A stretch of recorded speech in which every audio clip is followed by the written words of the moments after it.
Eu gostaria de agradecer imensamente a presença da doutora Kátia aqui no nosso estúdio.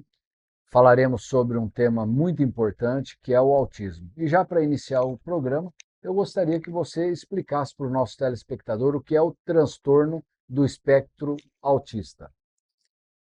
Vamos lá, muito bom estar aqui novamente. Agradeço a oportunidade de estar aqui falando para todos, né? Como você mesmo falou, esse tema que hoje cada família pode ter um indivíduo dentro do transtorno do espectro autista.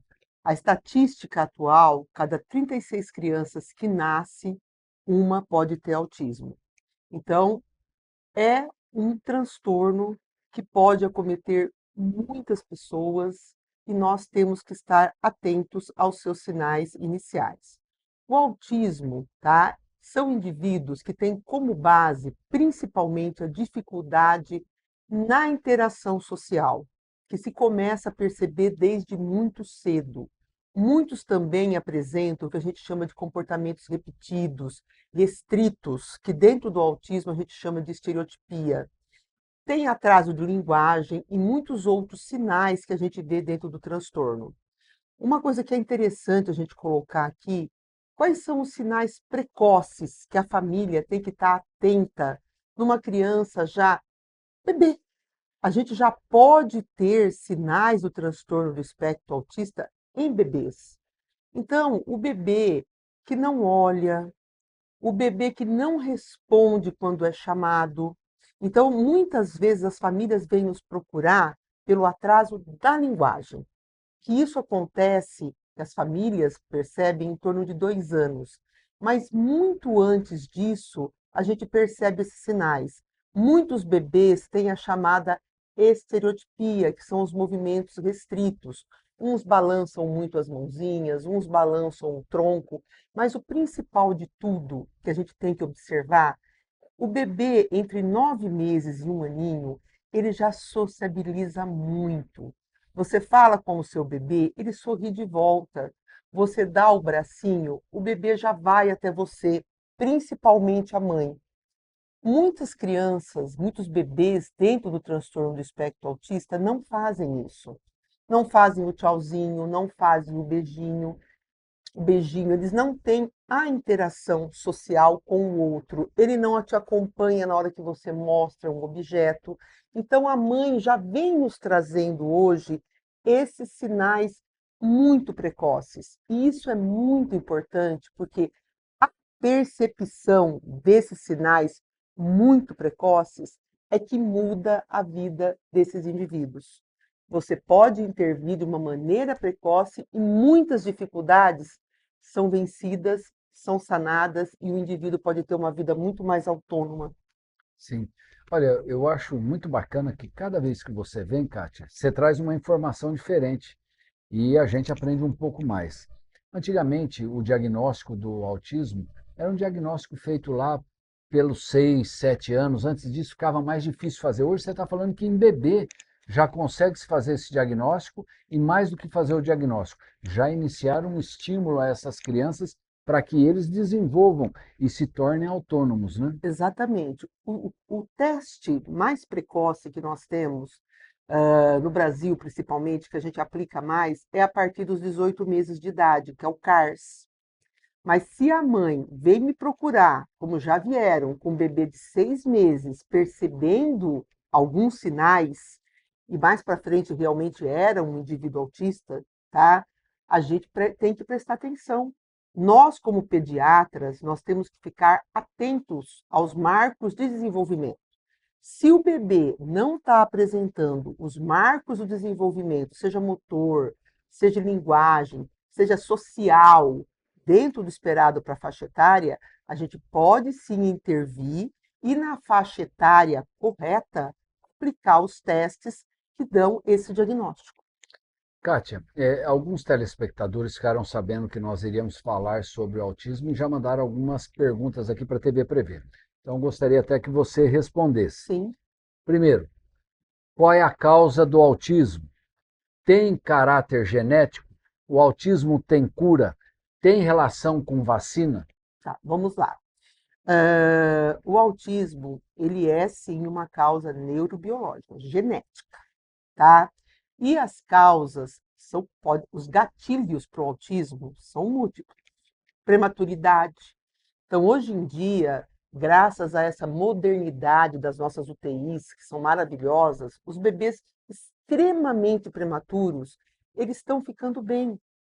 Só que muitos bebês trazem esse gatilho, a prematuridade, para o transtorno do espectro autista. É uma causa? É um gatilho. Pode sim, se você pegar uma estatística, bebês prematuros têm mais chances de ter o transtorno do espectro autista. Uma coisa que está se falando muito hoje é em relação à microbiota materna. Isso é novo, tá? Então, assim, gestante, cuida da sua saúde, cuida da sua alimentação. A obesidade materna pode ser um gatilho. Tome as suas vitaminas, porque tudo isso pode ser gatilho para o transtorno do espectro autista. Saiu aí algumas coisas se falando, até uma coisa que eu queria deixar um alerta. Ah, não, tomar muito paracetamol na gestação pode estar causando autismo. Não tem nenhum trabalho ainda robusto, baseado em evidência em relação ao paracetamol. Tem em relação a ácido valproico. Então, o ácido valproico já tem trabalhos que demonstram que o uso dele no primeiro trimestre de gestação pode sim ser um gatilho para TEA, tá? Poluição, lógico, o mundo que nós estamos vivendo hoje, a nossa alimentação é um gatilho também. O estresse, ele é um gatilho para o transtorno do espectro autista. Então, é multifatorial. O Certo. autismo tem cura? Não.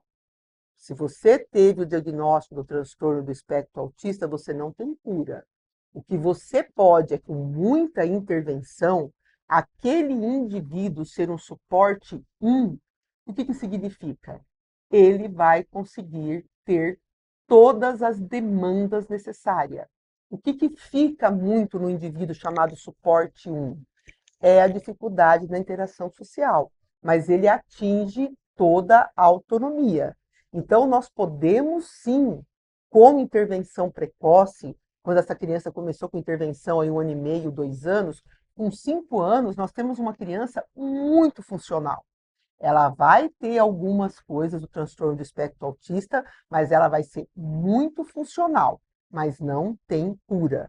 Outra coisa que eu queria deixar aqui também em relação ao diagnóstico, além das ferramentas clínicas dos testes, existe um exame chamado Exoma que está assim se modernizando muito. Hoje nós temos um teste genético mais robusto, só que ainda não é o padrão ouro para o diagnóstico do transtorno do espectro autista, porque como são mais de 2.000 marcadores envolvidos, muitas vezes o teste não tem ainda como isolar esse marcador genético desse indivíduo. Que nem eu fiz na minha filha o exoma há 15 anos atrás, pensando assim: isso vem como hereditário, pai, mãe, ou é só um fator genético da minha filha? É um de novo, só ela. Porque o que a gente pensa? Se cada 36 crianças, uma pode ter TEA, se eu ou o meu esposo temos o gene e passamos para nossa filha, a minha filha típica, ela vai ter uma proporção ainda maior do que a geral, de cada 36, um. Então, muitas vezes você fazer um estudo genético, até para esse estudo familiar, quando se tem muito recurso, é interessante, mas não para o diagnóstico em si. Então é muito interessante colocar isso, que hoje em dia eu já estou pegando alguns exomas que estão isolando o gene. Eu até penso em fazer mais para frente na Laura para ver se o gene dela já foi isolado. Então a genética, gente, está galopando. É maravilhoso ver isso. Eu acho que daqui a alguns anos a gente vai ter muitas novidades boas para o autismo. A gente escutava falar um tempo atrás, e tinha alguns trabalhos também mostrando que existia realmente uma prevalência maior de crianças com autismo, quando os pais tentavam uma segunda gestação, uma terceira, existia uma chance maior de dessas crianças nascerem com transtorno do espectro autista. É verdade isso Quando se ainda? tem uma criança já com TEA. Isso. Sim, isso é verdade. E quando é menina, a primeira, é ainda maior essa estatística. Então, é o que eu falei. De repente, por exemplo, se esse filho que essa família teve, que nem foi o caso da minha filha, apesar que ela foi a segunda, é um de novo, é só aquele indivíduo, você entra na estatística normal. 36, 1, tá? Agora, se for realmente hereditário, porque genético é o gene que faz a mudança no indivíduo. Hereditário traz traços da família, pai e mãe no caso. Então, sim, você tem uma chance muito maior que a população normal. Para o segundo filho, terceiro filho. Tanto que nós temos algumas famílias que têm 4 crianças com TEA, 3 crianças com TEA. Então, sim, é maior a chance do que a população normal. É mais comum em meninos ou meninas? Então, isso daí é uma discussão muito grande. Se fala que o gene, né, a capa genética do menino, ela é menor, então tem essas malformações dos genes, eles têm mais chances de ter o TEA. Na realidade, no dia a dia, a gente até vê isso. Só que o que, que acontece? As meninas, elas conseguem mascarar mais o TEA delas. Então, algumas linhas falam, e a gente tem dado diagnósticos cada vez maiores, maior número, em meninas adolescentes com transtorno do espectro autista, porque elas conseguem, de um jeito, na parte social, mascarar mais o autismo. Então, existe uma discussão muito grande sobre isso ainda, se realmente é porque elas mascaram melhor ou se realmente são mais em meninos. Tá.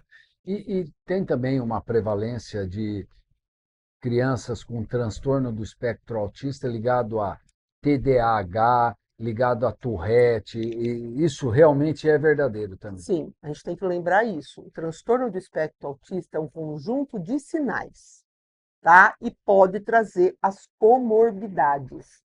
Então, o autismo, ele tem várias comorbidades. Mais chance de ter o TDAH, mais chance de ter TOD, mais chance de ter Tourette, mais chance de ter convulsão, né? Então, em torno de 30 a 40% das crianças dentro do espectro autista podem ter epilepsia, mais chance de ter deficiência intelectual.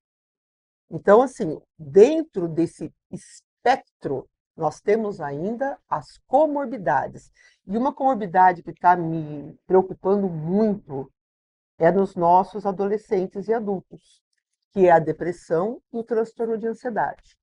Então, assim, eu fui num congresso agora que me deixou extremamente preocupada e, infelizmente, eu estou vendo isso um pouco na prática, que existe uma estatística de 41% dos indivíduos com transtorno do espectro autista nível de suporte 1 tentativa de suicídio. Então, nós temos que ficar muito atentos a todos os nossos jovens no mundo de hoje. Todos, né? Essa é a nossa realidade, todos. Mas os indivíduos com transtorno do espectro autista suporte 1, adolescente e adulto, precisa de um olhar muito direcionado, porque a comorbidade de depressão e a transtorno de ansiedade é muito grande. Kátia, nós vemos também hoje que a inclusão dessas crianças está muito maior. As crianças hoje participando muito mais nas escolas normais, essas crianças indo até a academia. Isso se deve à interação dos pais, que realmente hoje se informam muito mais, sabem muito mais da doença, a mídia mesmo que fala muito mais desse assunto. O que se deve a isso? Tudo isso. Eu não vou dizer que nós não temos muitas crianças nível de suporte 3, que precisam de muito suporte e que precisam, às vezes, estar num espaço mais direcionado a elas. E nós temos na nossa escola hoje, na sede 1, 62 crianças nível de suporte 3 e ainda precisamos de mais vagas. Mas a realidade mudou muito desde esses 15 anos que eu estou trabalhando com autismo.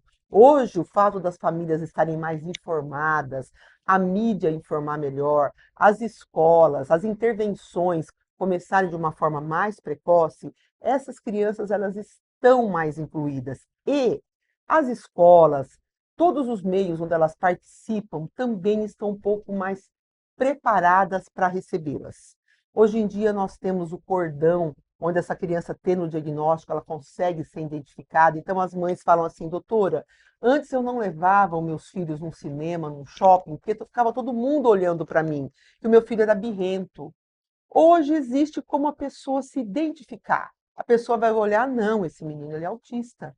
Então, essa informação faz com que os pais se sintam um pouco mais confortáveis para ir em todos os lugares. Ainda estamos gatinhando, mas melhorou muito. Não, sem dúvida nenhuma. Eu vejo hoje, eh, na classe dos meus netos, várias crianças com autismo e tendo uma convivência normal. Esse final de semana, um neto fez aniversário e foram tudo dormir lá na chácara. Uma das crianças tinha autismo e foi dormir também. Eu achei muito bacana os pais deixarem acontecer isso, o filho ir lá interagir com as outras crianças. Isso é uma coisa bacana e que a gente não via.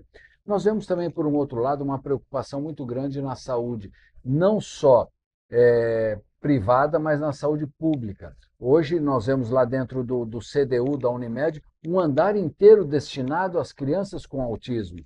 Na saúde pública você também encontra isso, que está tendo esse tipo de assistência? Olha, na saúde pública, nós ainda estamos distante de estar perto do ideal.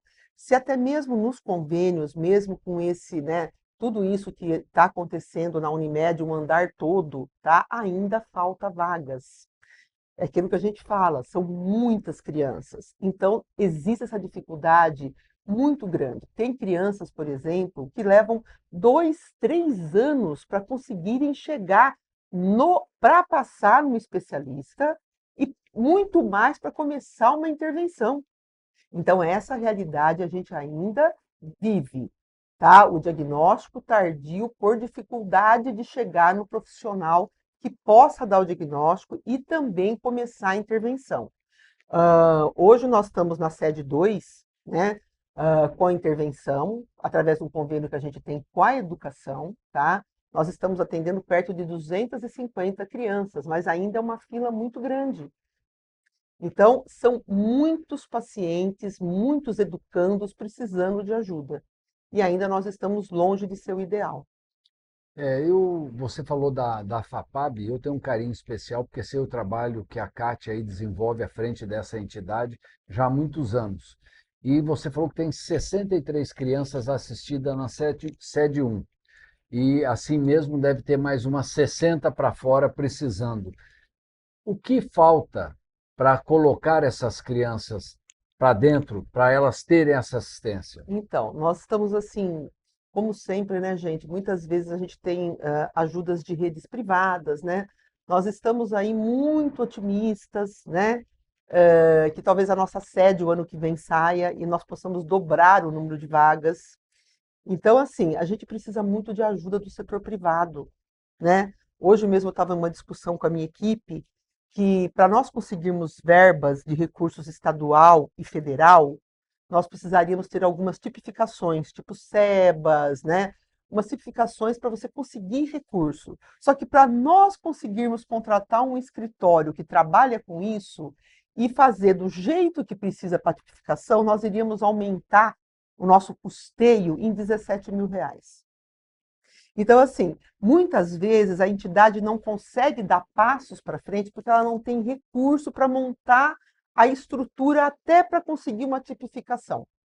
Nós, assim, estamos muito contentes com tudo que a gente conseguiu até agora, mas ainda existem muitos degraus para subir. Porque se a gente subir esses degraus, a gente consegue crescer e conseguir aquilo que a gente mais quer, aumentar o número de vagas e dar atendimento de excelência para a população de Bauru. E hoje o maior desafio nosso é montar o centro dia para adolescente e adulto. Essa população que não tem atendimento praticamente nenhum. Então, assim, estamos numa luta grande para isso. Viu, Kátia? Eu fico triste quando eu escuto que falta esses recursos, que falta essa ajuda, mesmo a iniciativa privada. Nós temos grandes redes aqui em Bauru, de comércio, né, e que poderiam voltar os seus olhos um pouquinho para esta questão e ajudar bastante essas crianças que realmente necessitam, porque o tratamento é um tratamento caro, é um tratamento multidisciplinar, como você falou, não é só uma terapia, é uma terapia ocupacional, uma fono, uma fisioterapia, são vários profissionais envolvidos e é o dia todo estimulando essas crianças. Então precisa realmente de um olhar um pouquinho mais sensível aí do nosso setor privado para que realmente a gente consiga dar assistência a essas Sim, crianças. tem empresas que nos ajudam, sabe? Eh, Tem a própria Unimed que nos ajuda, o Confiança Max, que é um parceiro maravilhoso, vai ter um evento agora também que eles estão um parceiro com a gente, Mequitrol, Plazute, nós temos alguns parceiros, mas se todos fizessem um pouquinho o que eles estão fazendo, a gente conseguiria muito mais, Sem dúvida nenhuma. né? Então, assim, nós temos parceiros que eu sou eternamente grata, mas a gente pode conseguir muito mais. Sim. Kátia, essas crianças hoje, elas tendo essa assistência, como você falou, às vezes ela é um nível 2 e com essa quantidade de estímulos eu baixo ela para um nível um e ela passa a ser autônoma. Hoje você verifica isso no teu dia a dia lá dentro da FAPAB? Lógico que eu verifico todo dia, né? O suporte 3, não sei se a gente vai conseguir para todas as crianças, porque muitas delas já chegaram com mais idade, né? Por isso que elas estão no suporte 3. Mas a gente vai lutar, como eu luto pela minha filha todo dia pela autonomia. Joia. Olha, Kátia, eu acredito que nós tenhamos falado aí de uma maneira bem clara a respeito desse assunto, um assunto importantíssimo e que eu gostaria que sensibilizasse todos vocês e que vocês realmente começassem a prestar mais atenção nos bebês, porque hoje o diagnóstico pode ser feito lá, nessa primeira fase aí de desenvolvimento da criança. E quanto antes faz, antes estimula e isso melhora muito a autonomia dessa criança lá na frente. Eu acredito que nós falamos de uma maneira clara, mas Sim. mesmo assim, deixa um recado aí para o nosso telespectador. Bom, o recado que eu sempre deixo é famílias, tá? Acreditem quando a mãezinha fala que tem alguma coisa que não está de acordo. Médicos, pediatras, fiquem atentos.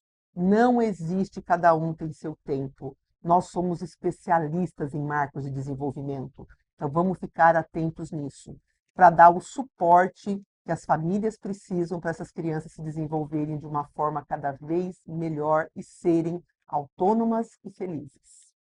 Eu gostaria mais uma vez de agradecer a presença da doutora Kátia aqui no nosso estúdio. Fica aqui o convite para que possamos estar juntos aqui para um próximo Prever Saúde.